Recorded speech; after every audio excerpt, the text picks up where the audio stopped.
Hello and good Monday, July 12th. I'm Molly and this is RocketBoom. You may have already heard the news. Pope John III died today. He was almost 85. This isn't him, but this is a pope whose name was John. John III died in 574, and they didn't have breakdancing back then. Meanwhile, Copernicus is slowly making his way to resurrection. First they found his buried bones, then they matched them to the DNA of hair from his books, and now they figured out he had blue eyes. Before you know it, he'll be back in action working for the US government at NASA or someplace we don't know about.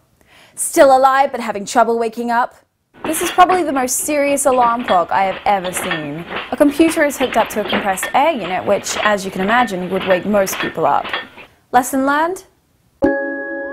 Sometimes you gotta try, and sometimes you will fail. But it's okay. As you know, fail can be good. It's the interplanetary internet, the deep space internet, the continuous area or expanse that is free, available, or otherwise unknown internet. It's a node. Whereas information being transferred through the internet has many paths to travel and a variety of ways to get around disasters, the link between the Earth and the International Space Station is more like a walkie-talkie, which is really what they call it. A walkie-talkie, I mean. We have many ways of communicating with ourselves and whatnot in space, but people call walkie-talkies walkie-talkies. Well, the salamanders are certainly having a big news day today.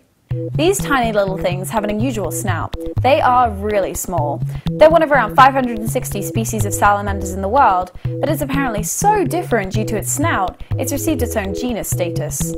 Now everyone is all hyped up because it's the first new genus of a four-footed animal found in 50 years. In the US, that is.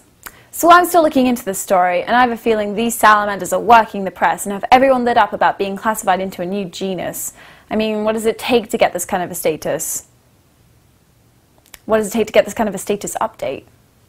And finally for today, 789. Saturday was the third annual unofficial YouTube summer gathering thing. That's kind of code for a bunch of people in a public space kind of awkwardly standing around being like, "Hi, I see you on the internet." It was held in Central Park and around 500 people actually attended, which is pretty big for a YouTube gathering. So it was really great to see so many familiar faces and meet up with my friends again, and also to meet all the new people. Free t-shirts, stickers. It was a good time.